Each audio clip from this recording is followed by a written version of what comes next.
Je vais essayer de raconter une petite histoire. Peut-être dans des gens qui savent, mais c'est très important sur le pape Malga quand on se réunit ensemble. Comme le Rebbe l'a dit, Adam Arishon a été renvoyé de Canada samedi soir. Par rapport au paradis, il était très découragé. Au paradis, il y avait le paradis. Samedi soir, il était renvoyé, il était dans le monde. Il était très découragé. Qu'est-ce qu'il a fait de Manchon? Il a pris deux pierres. Il a fait sortir le feu. Là, il a trouvé un peu de consolation. Et pour ça, on fait pérémérer tous les samedis soirs. Et la même chose qu'on a juif. Et après Shabbat c'est un jour différent. Samedi soir, quand on sort dans le monde, samedi soir, on est un peu découragé. Pour ça, avec ça, qu'on fait m'avait marqué. Avec ça, qu'on raconte l'histoire des tzadikim, quand on fait le repas, c'est quelque chose qui est dans la force, qui est même qu'on est dans la semaine, on n'est pas découragé. Donc, on est en train de raconter une histoire, il faut essayer toujours d'être très exact et de se rappeler tous les détails, parce que tous les détails d'une histoire, c'est quelque chose qui est très important. Il y a des gens qui pensent tu m'as manqué quelques détails, c'est pas grave. Mais le Rabbi dit c'est très important de connaître une histoire et répéter une histoire avec tous les détails. Il y avait une fois dans un petit village que malheureusement, il est tombé une épidémie sur des enfants. Il y avait dans le temps, il n'y avait pas d'antibiotiques. Et dans ce cas, ça tombait une épidémie sur des enfants. Et malheureusement, il y avait beaucoup d'enfants qui ont été malades. Et tous les gens de la communauté, ils ont été très touchés, ils n'ont pas su quoi faire. Ils sont partis comme ils n'étaient pas loin d'un très grand maître, Rabbi Baruch, le petit-fils de Baal Shem Tov. Ils sont venus chez lui, ils ont demandé à ce que lui, il peut donner une bracha pour que l'épidémie s'arrête. Le Rabbi Baruch l'a dit, c'était un grand sadique. Il a dit, lui, il ne peut rien faire. Tellement le décret, la norme, que lui, il ne peut rien faire. Mais seulement il a dit, vous allez dans telle et telle ville, et là-bas, vous trouvez une personne qui s'appelle comme ça et comme ça, et vous l'exigerez qu'il donnera une bracha pour vous, pour la communauté. C'est tout. Ils ont bien compris. Ils ont pris une carotte, deux personnes, le rab ou un autre, et ils sont partis pour aller dans tel village pour chercher la personne. Et ils ont pensé que si Rabbi Baruch il envoie telle personne, certainement c'est un très grand rave, c'est quelqu'un de très grand, plus grand que Rabbi Baruch. Et ils sont venus dans la ville, ils ont dit il s'appelle tel nom, dont il n'y avait pas de rue, il s'appelle tel nom. La personne a dit on ne le connaît pas. On ne sait pas de qui vous parlez. Qu'est-ce qu'ils ont dit? On va faire le tour de toutes les synagogues. Comme ça, on va aller dans toutes les synagogues et on va demander. Et comme ça, ils ont trouvé dans une synagogue et une personne, la synagogue l'a dit, je connais telle personne, mais c'est un soulard. C'est même pas un rab, c'est rien du tout. C'est un soulard. Et ils n'ont rien compris. Ils ont dit, Rabbi Baruch il a dit, ils ont été chez lui. Quand ils ont été chez lui, ils ont trouvé une maison de l'après. Et ils ont trouvé quelqu'un assez religieux qui était en train de dormir. Il demande à sa femme quand il va se réveiller. Il a dit, lui, il prend un peu de masque, il va dormir. Et après, quand il se réveille, il prend encore une. Et comme ça, il est là. Ils ont dit, le rabbi il a dit d'aller demander chez lui une bracha. On verra, ça va, on quitte pas d'ici. Qu'est-ce qu'elle a dit, la femme? Elle a dit, je comprends rien. Et mon mari fait une bracha. Et c'est quelqu'un qui va la secouer, mais il n'est pas dans ce monde pour donner bracha. Mais si vous demandez, il faut d'abord ne pas le laisser boire. Quand il va se lever, vous le prenez par force, vous dites, vous ne laissez pas prendre encore de votre cas. Il faut qu'il donne le bracha d'abord. Les personnes ont entendu qu'ils se réveillent et ils ont bien regardé quelle heure c'était.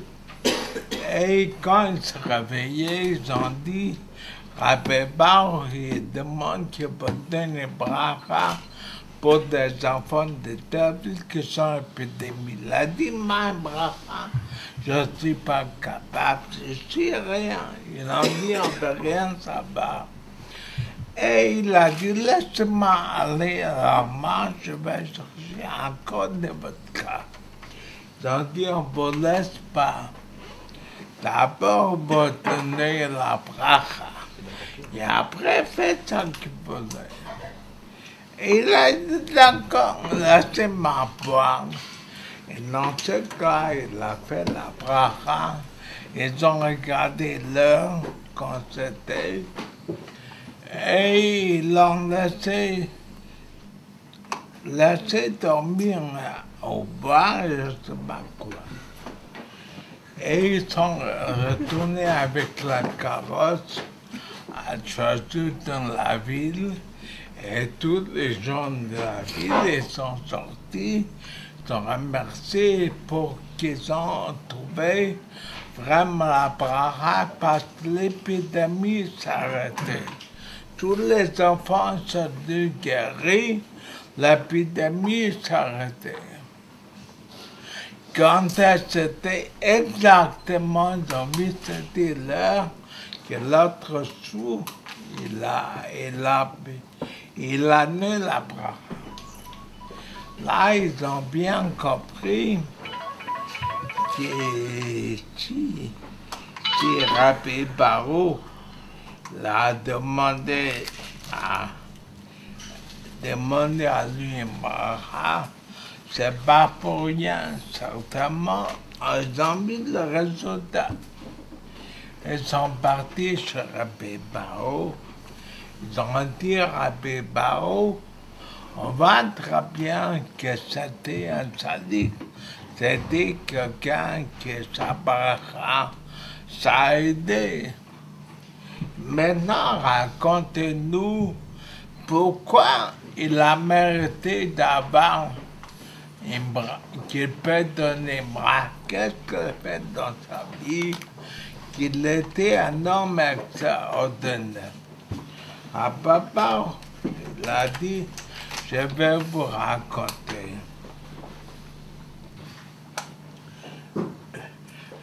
Cette personne que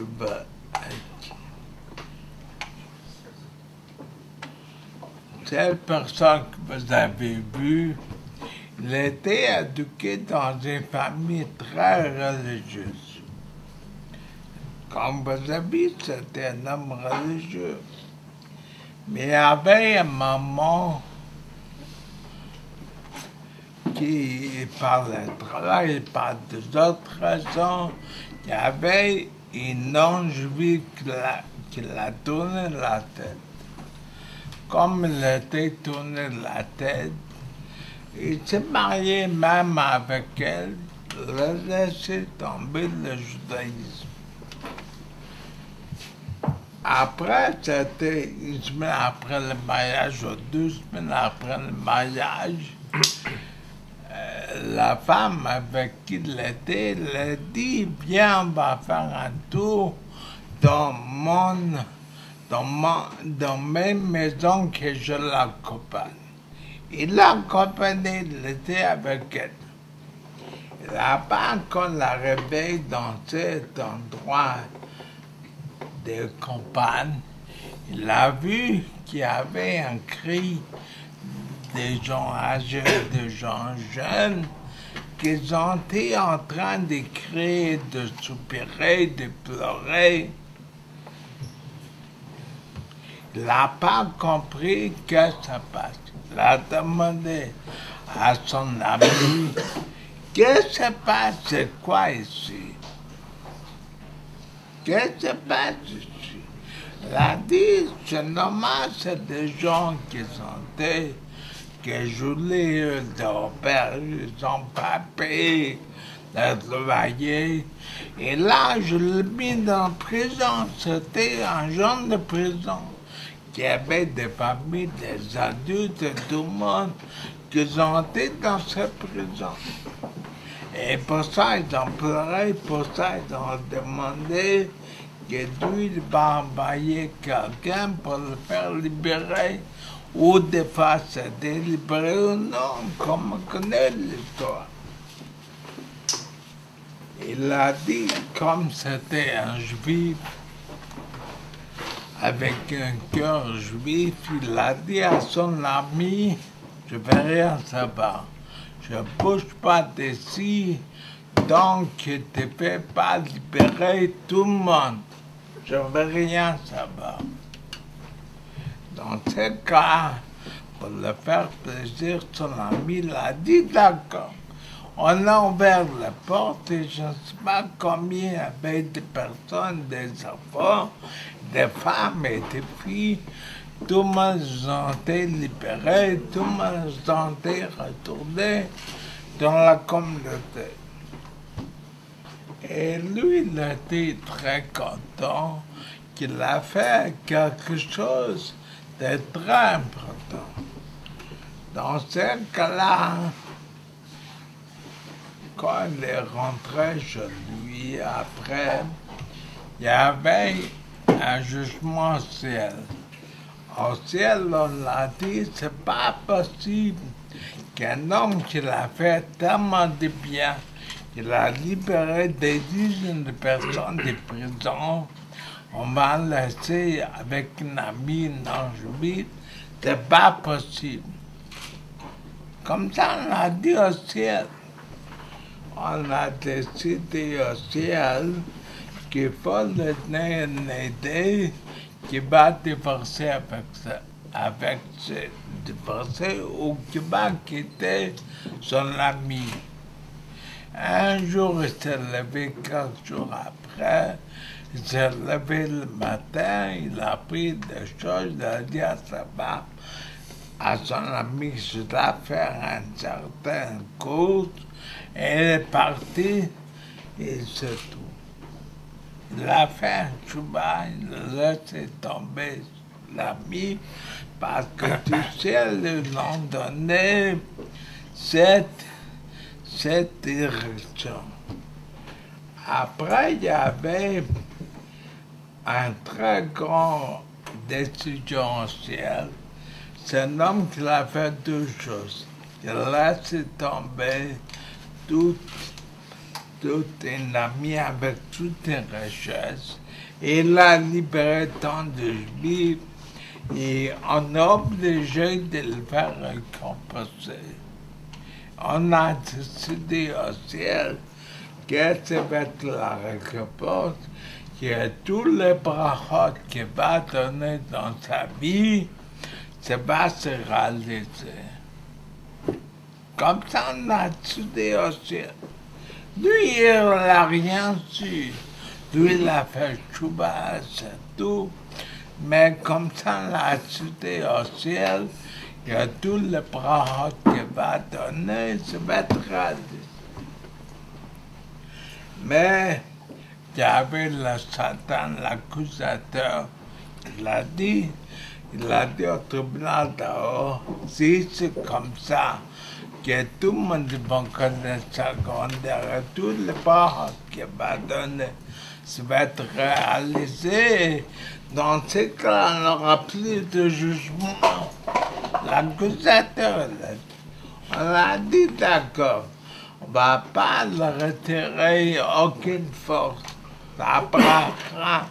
Ça va marcher à 100%. Mais seulement on va le rendre un peu sous l'arbre, que personne ne va savoir secondaire. Rabbi Baruch l'a dit, moi je suis cette personne et je suis secondaire. Et pour ça, comme j'ai vu que l'épidémie c'était très difficile, je vais envoyer chez lui parce que ça braque. C'est sûr que ça va être réalisé. De ça, on voit, de cette histoire, on voit comment c'est important quand quelqu'un aide un autre juif, quand il aide des gens pour le faire libérer de prison, c'est quelque chose qu'il n'y a pas de mots d'expliquer la grandeur de ça qu'on a donné, que tous les paroles qu'il donne, ça se réalise à 100%.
C'est une histoire que j'ai lue dans un sefer en yiddish. C'est paru en 1902 à Varché. Et le texte existe en yiddish, en français, mais il existe, une histoire réelle. Ah oui, il existe, oui, c'est écrit. Ça existe en yiddish, dans une édition de Varsovie de 1902. C'est une histoire qui a trait sur Rabbi Adam Shem Tov. Rabbi Adam Shem Tov. Rabbi Adam Shem Tov a eu par voir à Kodesh le fait qu'un juif était en très grand danger. Et donc il a décidé de se rendre dans l'endroit où se trouvait ce juif à ce moment-là. Et il s'est retrouvé dans une ville très animée. Il a demandé à un habitant comment ça se fait que la ville est aussi animée aujourd'hui. Il m'a écouté, la ville d'habitude est déserte, mais là, pendant 2 jours dans la ville, il y a la foire, c'est la foire annuelle qui dure 2 jours, donc il y a beaucoup de monde. Et Rabbi Adam Shem Tov s'est avancé vers une auberge, il est rentré dans l'auberge, il a vu un groupe d'hommes, et dans ce groupe d'hommes, il y avait un juif. Il s'est approché du juif, il a dit « Il faut que tu saches que dans 4 heures, tu vas être tué. » Le juif écoute ça, il voit Rabbi Adam Shem Tov, enfin, il voit un juif comme ça qui vient vers lui. Baal Shem Tov. Il lui dit, dans 4 heures, tu vas être tué. Et le juif ne fait pas attention, enfin, il prend ça comme une fantaisie. Et il finit son repas, il va rejoindre ses amis. Et Rabbi Adam Shem Tov retrouve ce juif, il lui dit, il faut que tu saches que dans 3 heures, c'en est fini pour toi dans ce monde. Le juif, c'est fini. Dans 3 heures, c'est fini. Tu quittes le monde. Tu quittes ce monde. Et le juif commence à réfléchir. Il se dit, mais c'est qui ce juif qui vient me voir, qui me dit, la première fois, il me reste 4 heures à vivre, maintenant 3 heures. Il en parle à ses amis lui disent, écoute, ne prends pas au sérieux, mais il s'inquiète. Passe encore 1 heure. Et Rabbi Adam Shem Tov s'approche du juif, il dit, il te reste 2 heures à vivre. Et là, le juif rit avec ses amis. Passe encore 1 heure, et Rabbi Adam Shem Tov lui dit, il te reste 1 heure à vivre dans ce monde. Tu vas être tué. Et tu as ri tout à l'heure, mais il n'y a pas de quoi rire. Et là, le juif prend Rabbi Adam Shem Tov par le bras, lui dit, explique-moi, qu'est-ce que c'est, qu'est-ce qui se passe? Et Rabbi Adam Shem Tov lui dit, si tu veux bien le suivre, je vais tout expliquer. Rabbi Adam Shem Tov amène ce juif dans une auberge, dans une autre auberge, et il demande à l'aubergiste, il lui dit, écoute, combien ça coûte pour toi le prix d'une journée dans ton auberge? Et l'aubergiste lui dit, ça coûte 20 pièces d'argent. Rabbi Adam Shem Tov verse les 20 pièces d'argent à cet aubergiste, il lui dit, personne ne rentre dans l'auberge. Il n'y a pas de clients, il n'y a personne, même les cochers ne rentrent pas dans l'auberge. Seul cet homme et moi se trouverons dans l'auberge, personne ne rentre pendant toute la journée. Tu vas m'amener une grande bassine, tu vas la remplir d'eau, et tu ne t'occupes de rien d'autre. Je ne veux personne dans l'auberge. Et là, il va dire à ce juif, écoute, tu vas rentrer dans cette bassine remplie d'eau, et je vais te tendre un miroir. Et ce juif va se plonger dans la bassine d'eau, il va regarder le miroir, et Rabbi Adam Bashem Tov va lui dire, qu'est-ce que tu vois dans le miroir? Et l'homme regarde le miroir, et il commence à voir une chose qui l'affole, il voit sa femme avec le curé du village où il habite, en train de boire, en train de manger, en train de s'amuser, et avec un arc posé à côté de lui. Et Rabbi Adam Bashem Tov lui dit, tu vois, ce curé, en fait, c'est un sorcier. Ta femme a le cœur qui bat pour ce curé. Et l'arc qui se trouve sur la table, là, avec les flèches, en réalité, ce curé est un sorcier, et les flèches qu'il va envoyer vont être envoyées par les démons. Et la flèche va arriver sur toi, il va te tuer. Au moment où ce curé va prendre l'arc, c'est une histoire traditionnelle, c'est une histoire populaire en tout cas, il faudra que tu plonges dans l'eau, que tu attends quelques instants et que tu ressortes. Et effectivement, le curé prend l'arc, il tire la flèche dépasse, il ressort de l'eau, il lui dit, qu'est-ce que tu vois maintenant dans le miroir? Et il voit ce sorcier vexé, fâché, et la femme qui commence à s'inquiéter. Il lui dit, il va prendre une deuxième flèche. Il prend effectivement une deuxième flèche, il tire la flèche, l'homme s'enfonce dans l'eau, il ressort de la tête de l'eau. Il dit, qu'est-ce que tu vois? Ben, l'homme est très fâché maintenant. Il dit, bon. Il va tirer une troisième flèche. Ce qu'il veut, c'est que ton sang soit versé. Sors le petit doigt de l'eau. De cette manière, le sang sera versé. Et effectivement, il tire avec une troisième flèche, et le petit doigt est touché. Et le sang est versé. Il dit, maintenant, qu'est-ce que tu vois? Il dit, je vois ce sorcier qui est content, et ma femme est contente aussi. Il lui dit, d'accord. Pour eux, ça veut dire que tu es mort, parce qu'en fait, ils voulaient que tu meurs, afin que ce sorcier, ce curé, puisse se remarier avec ta femme ensuite. Maintenant, tu vas rentrer dans ton village, tu vas être hébergé dans ta famille pendant 2 ou 3 semaines, et dès que tu vas sortir, tu vas croiser ce curé. Et ce curé va te demander, mais c'est pas possible que tu sois en vie, parce qu'en réalité, je t'ai tué. Et là, tu vas lui répondre que c'est un grand sadique qui t'a sauvé. Et là, il va te dire qu'il va vouloir me convoquer à moins de te tuer. Alors effectivement, tu vas accepter la convocation, et tu me feras part de la convocation. Il rentre, donc ce juif rentre dans son village, il est hébergé dans sa famille, il sort au bout de 2 semaines, et au bout de 2 semaines, il croise ce curé, et ce curé lui dit exactement ce que Rabbi Adam Bashem Tov lui avait dit, et un rendez-vous est finalement fixé. Rabbi Adam Bashem Tov se retrouve donc dans la maison de ce curé sorcier. Ce curé sorcier, pour l'occasion, a invité tous les notables, puisque c'est l'homme le plus important de l'endroit où il se trouve, c'est celui qui a plus d'influence. C'est un homme qui est connu pour sa sorcellerie. Et il dit à Rabbi Adam Bashem Tov, il lui dit, écoute, voilà ce qui va se passer, c'est que nous allons faire à tour de rôle, un tour de montrer nos pouvoirs à ceux qui sont là. Parce que je veux montrer à tous que je suis plus fort que toi, et je veux que tu meurs. Et Rabbi Adam Bashem Tov lui dit, j'accepte. Et ce sorcier lui dit, tu vas me laisser 3 heures pour faire le tour pour montrer ma sorcellerie à tous ceux qui sont là. Et en attendant, tu iras dans la salle à côté. Ce que je vais faire, c'est que je vais faire pousser un arbre. Tu me laisses 3 heures pour ça, et je vais faire pousser cet arbre avec de très beaux fruits.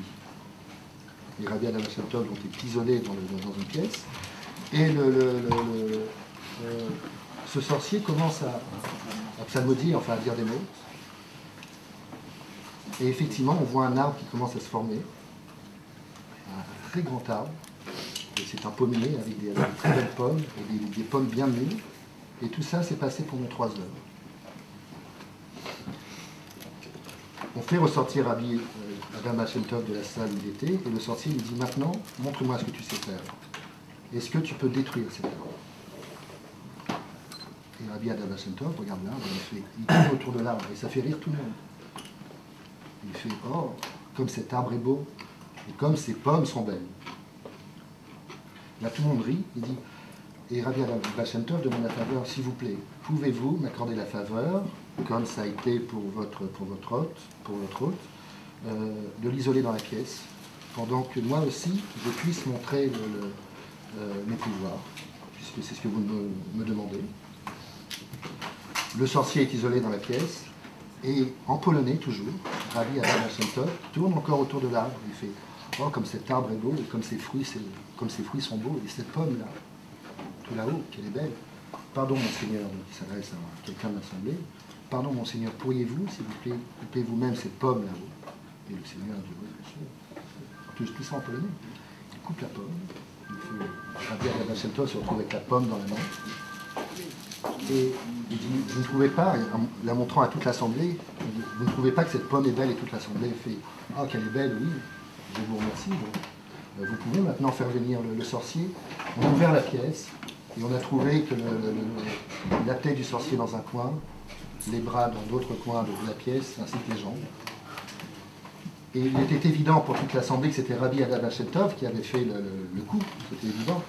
Mais comme le sorcier avait fait cela, on a dressé un tribunal à la hâte, rapidement, mais comme le sorcier avait fait tout cela pour pouvoir tuer Rabbi Adam Shem Tov, on a tout de suite dit qu'il était innocent parce qu'en réalité il s'est défendu comme le sorcier avait voulu l'attaquer, et tout le monde a reconnu sa sagesse. La finalité de l'histoire, c'est que finalement, ce juif est rentré chez lui tranquillement dans sa maison, le guet a été donné à sa femme, et sa femme a retrouvé la voie de la tchouva, c'est-à-dire qu'elle est redevenue juive.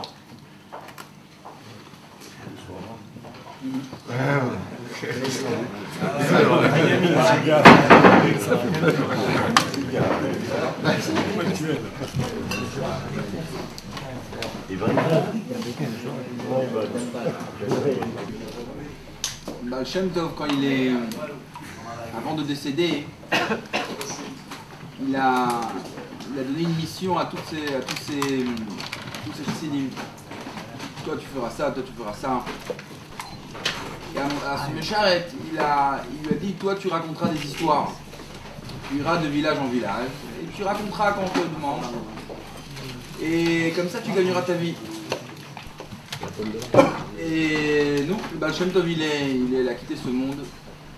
Et ce Mécharet, effectivement, il racontait des histoires de ce qu'il avait vécu. Il racontait ce qu'il avait vécu chez le Baal Shem Tov. Et les gens lui donnaient une petite pièce. Et comme ça, il gagnait sa vie. Et il voyageait.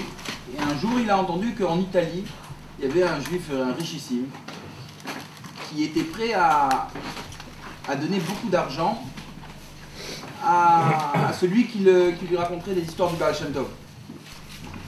Alors il s'est dit, ah, c'est peut-être ça la parnassa, la grande parnassa que le Baal Shem Tov m'a prédite. Et donc il a entrepris ce voyage. Il est parti en Italie. Et il a trouvé ce juif. Et ce riche, donc il s'était fait annoncer. Et donc ce riche monsieur, il avait annoncé qu'il allait avoir le Mécharet du Baal Shem Tov, qui allait venir passer Shabbat. Et donc beaucoup de gens étaient venus écouter des histoires du Baal Shem Tov chez lui à la maison. Et donc ce Mécharet, il arrive le vendredi soir, il y a beaucoup de monde à table. Et là, il dit non, raconte-nous une histoire. Et le Mécharet, au moment de se mettre à parler, rien ne lui sort. Il ne se rappelle de rien. Alors le balabait lui dit, c'est peut-être le voyage, tu es fatigué. C'est pas grave, on va attendre demain. Le lendemain arrive après Shachrit, tout le monde s'assoit pour le repas de nouveau. Et là, on lui propose de raconter des histoires. Et de nouveau, le Mécharet, rien ne lui sort. Il est gêné, il comprend pas. Lui aussi, il est inquiet. Qu'est-ce qu'il a tout oublié ça. Alors le balabait lui dit, c'est pas grave, t'en fais pas. Ce soir, sous la shrichit, tu nous raconteras des histoires. Après Mincha, tout le monde s'assoit de nouveau. Et malheureusement, de nouveau, le Mécharet n'arrive rien à sortir. Il n'en raconte rien ne lui sort de la bouche. Alors tout le monde commence à rouspéter, tout le monde est venu pour rien. Mais le balabait dit non, t'inquiète pas, t'inquiète pas. Et Baba Malka, ce soir tu raconteras de l'histoire. Baba Malka arrive et de nouveau le Mécharet, il ne dit rien. Alors là, on sent la tristesse sur le visage du Balabaï. Mais le Balabaï qui dit c'est pas grave, reste encore s'il te plaît. Quelques jours encore, que tu reprennes des esprits et que je sais pas, quelque chose te revienne. Et donc il invite à rester, le Mécharet il accepte, et il reste comme ça quelques jours. Mais malheureusement rien ne lui revient. Alors à un moment donné, je sais pas quel jour, le Mécharet il décide il dit excuse-moi mais moi aussi je suis énormément peiné d'avoir tout oublié. Je sais pas comment, mais je dois quitter. Ça sert à rien que je reste. Et donc il le raccompagne et le Balabaï était très triste. Mais il se quitte. Et le Mécharet il prend la route. Au bout de quelques minutes, là il se rappelle d'une histoire. Vite, alors il fait marche arrière. Il revient, il court, il va chez le Balabaï, il dit je me rappelle d'une histoire. Alors il dit d'accord, là il assoit, il dit je vais te raconter une histoire. Une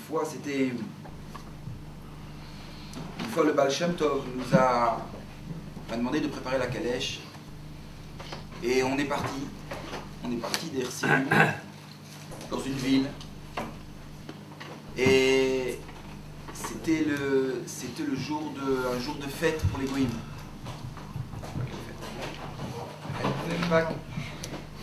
Et c'était un jour de fête, et malheureusement le jour de fête, les juifs ils devaient s'enfermer parce que les goïms étaient excités et il pouvait y avoir des violences. Et ils s'arrêtent devant une maison. Et là il y avait une femme, apparemment juive, qui leur dit rentrez, ne restez pas dehors. Baal Shem Tov fait signe qu'il n'a pas peur. Et il rentre dans la maison. Et là de la maison on voyait la grande place de la ville. Et le Baal Shem Tov m'a appelé, le Mécharet dit, le Baal Shem Tov m'a appelé, et il m'a dit, regarde, effectivement sur la place de la ville, il y avait une grande bama, une grande estrade, beaucoup de gens étaient attroupés, et il y avait le curé de la ville qui allait prendre la parole devant toute la foule. Alors le Baal Shem Tov m'a demandé, il m'a dit, vas-y, va chercher cet homme-là, dis-lui, va voir cet homme-là et dis-lui que je veux le voir, qu'il vienne me voir. Mécharet, il a eu très peur, mais Baal Shem Tov lui demande, il va.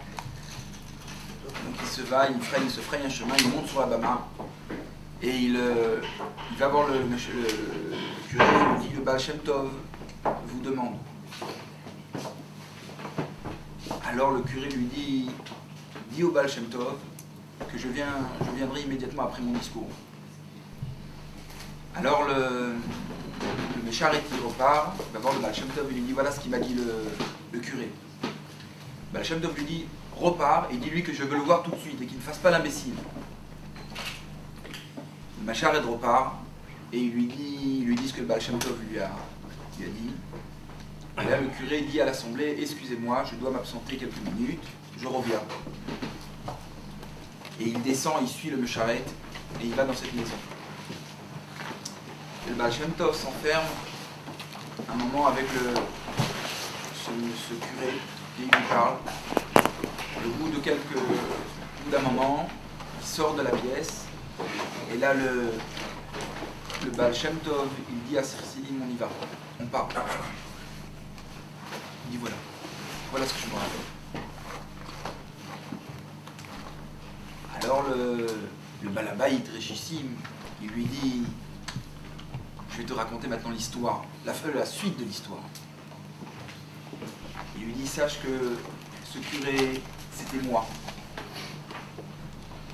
Et le Baal Shem, et malheureusement, donc je m'étais détourné de la Torah et des mitzvot, et j'étais devenu un curé.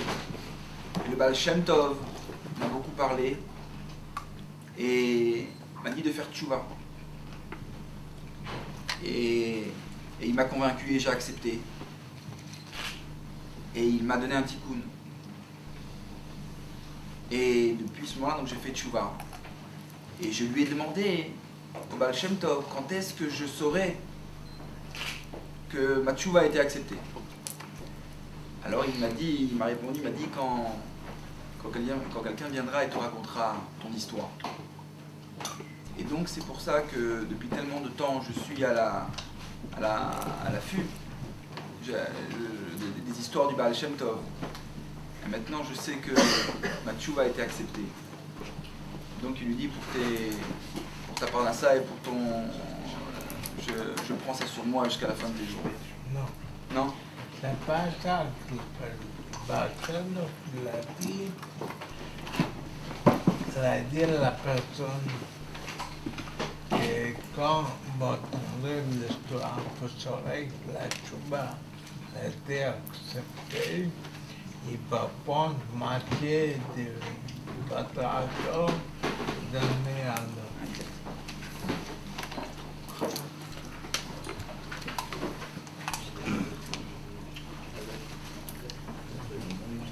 Non, dans l'histoire, ça commence par la lettre Aïn. Plus fort.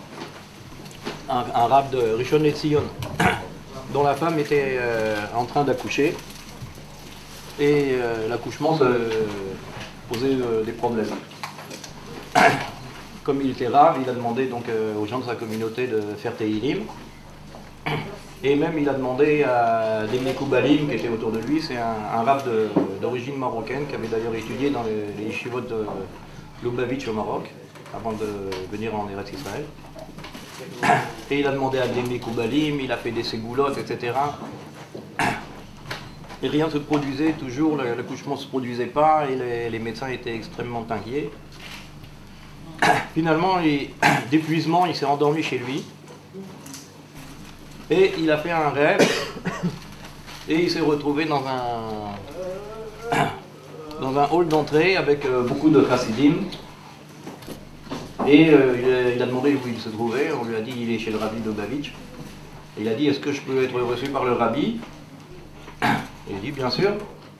Et donc il a eu une yichidout dans son rêve particulière avec le rabbi. Et à ce moment-là, dans le rêve, il sort une mezouza de sa poche, il la présente au rabbi. Et le rabbi, il regarde la mezouza et il lui dit cette mezouza, elle n'est pas digne d'un rab en Israël. Et il lui montre plusieurs endroits qui posent problème dans la mezouza. Il sort une deuxième mezouza, il la présente encore au rabbi. Et le rabbi lui montre aussi des endroits dans la mezouza qui sont problématiques. Et enfin, dans son rêve, il sort une troisième mezouza. Et toujours le rabbi lui montre différentes erreurs qui sont dans la mezouza. Et après, il se réveille, il se rappelle de son rêve, et il va tout de suite vérifier les mezouzotes. Et effectivement, sur 3 mezouzotes, il voit toutes les erreurs que dans son rêve, le rabbi lui a montrées.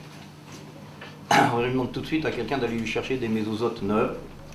Il les place, et à ce moment-là, il reçoit un coup de téléphone de quelqu'un de sa famille qui lui dit « Écoute, ta femme, elle a très bien accouché, tu as un fils, Baruch Hashem, la maman et le bébé se portent bien. » Raconter l'histoire de le papa de Alter Rebbe. Il s'appelle Baruch. Il habite à Lezni, là où chez Alter Rebbe il habitait. Chaque fois que le Baruch rentre, alors le Alter Rebbe s'est levé, il a fait le kavod, Alpidin, il faut faire le kavod Kipodam. Mais le Baruch, il n'a pas accepté. Il est arrivé à quitter cet endroit où l'Alter Rebbe habite. Il commence à voyager comme ça dans... cette histoire, c'était à la Russie, mais lui, il est parti à Hongrie. De ville à l'autre, chaque ville où il arrive, il va à la chose. Et les gens, ils le voient que ce n'est pas quelqu'un qui cherche l'argent.